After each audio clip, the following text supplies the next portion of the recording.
The message came just as Emily was pouring her morning coffee. Her phone buzzed on the counter, and when she glanced at it, her heart skipped. "I'd like to talk. Tonight, if that's okay." It was from Mark. No explanation. No apology. Just those words, heavy with meaning. She set the cup down, the steam rising between her hands, like questions she wasn't ready to answer. Outside, the neighborhood seemed ordinary, almost cheerful, as if it hadn't noticed the storm inside her home. The sun reflected off frost on the lawns, and the cold air carried the faint sound of children laughing down the street. She had spent the past days adjusting to Mark's absence, to the quiet that was no longer oppressive, but strangely freeing. Yet now that freedom felt fragile. Across the street, Daniel's silver sedan pulled into his driveway. He stepped out and waved, the smile warm but cautious. Emily returned the gesture with a small nod. He didn't approach, just leaned lightly on his car, observing her from a distance that was comforting rather than invasive. In his presence, she had begun to realize she could feel again, little by little. The emptiness Mark left had softened, replaced by a quiet curiosity about what the future might hold. The afternoon stretched slowly, filled with tasks that had suddenly lost their urgency.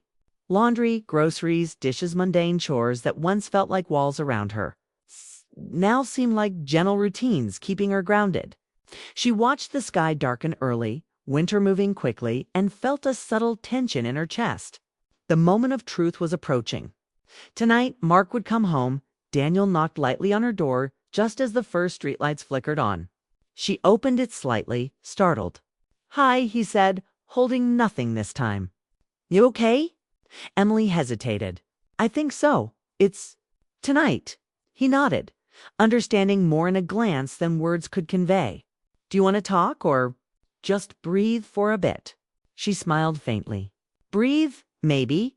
He stayed for a few minutes, the conversation easy and light, about the changing seasons. A funny neighbor story, nothing serious. But every word had a weight, a reminder that someone could care without demanding answers, without judgment. When he left, Emily felt a strange calm. She wasn't afraid of tonight yet, not fully. She knew she could face Mark with honesty, without breaking apart. Evening came faster than expected. Mark's car appeared at the end of the driveway, headlights cutting through the early darkness. Emily stood on the porch, hands clasped loosely, heart beating steadily despite everything. He got out and approached, his expression unreadable. "Hi," he said softly. "Hi," Emily replied, her voice steady. They stood in silence for a moment, the air between them thick with unspoken words. I needed space," Mark said finally. "I thought it would help me think, but I know now it hurt you." Emily nodded, careful with her emotions. "It did, but it also made me realize I'm not as helpless as I thought. I can breathe on my own." He looked at her, a mix of relief and regret in his eyes. "I see that now. I see you, Emily. I was blind to it before." Their conversation continued, slow and honest. No shouting, no blame, just truth. Emily told him about her feelings, about the loneliness that had grown between them, about the unexpected comfort she found in small things, even someone like Daniel. Mark listened, really listened, as if hearing her for the first time. When the night deepened, Mark turned to leave. "I don't know what happens next," he admitted, "but I want to try, if you do."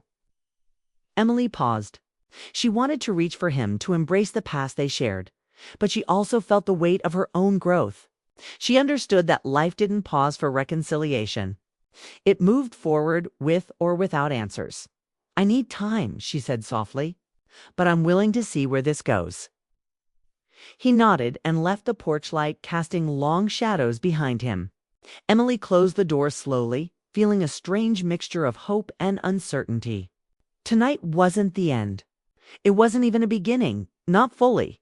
But it was a step, a moment of clarity in the fog of her life.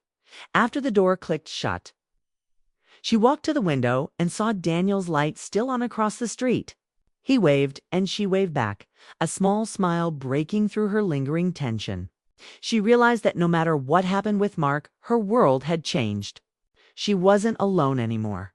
She had space, choices, and someone who quietly cared. That night, as she sat on the porch under the stars, Emily understood something important. Life doesn't wait for you to fix what's broken. It keeps moving. People come and go, hearts shift, and new connections can appear when least expected. Mark had left the house, but she was no longer alone. And in that understanding, she felt an unexpected warmth. A beginning that didn't depend on anyone else, only on the strength she had discovered within herself. The street was quiet. It's the winter night, soft and still. Emily sipped her now cold coffee and watched the sky, realizing that sometimes the most important person to return to after loss is yourself. She didn't know what tomorrow would bring. Maybe Mark would stay, maybe he wouldn't, but she was ready for it. Ready to face the unknown, because she had learned that even when hearts shift and people leave, life still offers moments of beauty, connection, and hope. And in that quiet moment, Emily smiled. Her husband had left the house, but she was no longer alone in the world. The message changed everything before the night even began. At exactly 6:43 p.m. on a cool Friday evening in Michigan, Emma Caldwell stared at her phone, her thumb hovering, her heart racing. Outside, the sky burned orange over the lake, boats rocking gently as if nothing in the world could ever shift. Inside Emma's chest, everything was already moving too fast. She knew the moment she pressed send, there would be no turning back. "I know this is sudden," the text read, "but I need you to come over tonight." She sent it to two people, two men who were never supposed to exist in the same moment. Emma didn't sit down after sending it. She stood in the middle of her living room, breathing slowly, as if calm could still be chosen. The house was neat but quiet, the kind of quiet that makes thoughts louder. She had lived here for 3 years, long enough for the walls to hold memories, but not long enough to feel settled. This wasn't a mistake. It was a decision. Emma was 34, a marketing manager who worked from home. Someone who looked confident from the outside. Friends often told her she seemed put together, but they didn't. See were the nights she lay awake wondering if she had made the wrong choices at the right times. The first reply came quickly: "Ryan, I can be there in 20.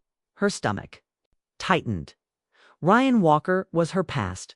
Not a bad one, just unfinished. They had met in their 20s in Chicago, both chasing careers, both believing love alone could solve everything. They were together for 7 years.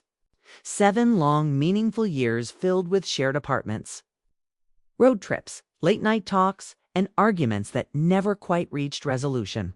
When they finally broke up, it wasn't dramatic. It was quiet, almost polite, and that had made it harder. The second reply came 5 minutes later. "Daniel, of course. Is everything okay?" Daniel Brooks was different. He was steady, kind, the kind of man who listened fully when someone spoke. Emma had met him a year after Ryan, after she moved back to Michigan to be closer to her family. Daniel didn't rush things. He believed in clear conversations and emotional safety. With him, Emma felt seen but also afraid.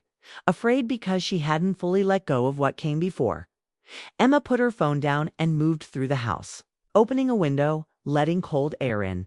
She wasn't trying to create drama. She wasn't trying to hurt anyone. She just couldn't keep pretending that silence was the same as peace. She had spent weeks feeling pulled in 2 directions, not between 2 men, but between 2 versions of herself. The woman who once loved fiercely and burned out, and the woman who wanted stability, but feared it meant settling for less emotion. The sound of tires on gravel snapped her attention back. Ryan arrived first. Emma opened the door before he knocked. For a moment, neither of them spoke. He looked older in a quiet way, his face calmer, his eyes less restless. He wore a dark jacket, hands in his pockets, as if unsure where he belonged. "Hey, Em," he said softly, using the name he always had. "You okay?" She nodded, stepping aside. "Come in." As he walked past her, something familiar stirred. Not desire, but memory. The echo of who they once were. They sat across from each other in the living room, the space between them wide. Ryan glanced around. "Same couch," he said with a small smile. Emma smiled back briefly. Some things don't change. She knew most things had. Before either of them could say more, headlights washed over the front window again. Emma's chest tightened. This was the moment she couldn't rewind. Daniel stepped inside with an easy warmth that instantly filled the room. He smiled at Emma, then paused when he noticed Ryan. "Oh," Daniel said, polite but surprised. "I didn't realize." Emma raised a hand gently. "I asked you both to come." The air shifted. Not tense, but alert. Three people suddenly aware that the night carried weight. They sat together, forming a loose triangle. No one touched their phone. No one checked the time. The clock on the wall seemed louder than usual. Emma took a breath. She didn't want to ramble. She didn't want to repeat herself. She wanted to be clear. "I didn't invite you here to argue," she began. "And not to compare either of you. I asked you here because I need to be honest. With both of you." Ryan leaned forward slightly. Daniel stayed still, listening. For a long time, Emma continued. "I thought moving forward meant forgetting. But that's not true. You don't forget something that shaped you. You understand it?" Ryan nodded slowly. She turned to Daniel. "And I realized I can't build something real if I'm carrying questions I've been avoiding." Daniel's expression softened. "So this is about questions?" "Yes," Emma said. "About truth." Com spoke next, his voice calm. "When you texted me, I thought maybe you needed closure. I didn't expect." This Emma met his eyes. "I need to know if what we had still has a place in my life, or if it only exists because I never faced the ending properly." Ryan took that in. He didn't interrupt. "That was new. I loved you," he said after a moment. "I don't regret that. But I also know we stopped growing together before we admitted it." Emma felt tears rise, but she didn't let them fall. This wasn't a night for breaking down. It was a night for clarity. Daniel finally spoke. "And where do I fit in this?" Emma turned to him fully. "You fit in the present.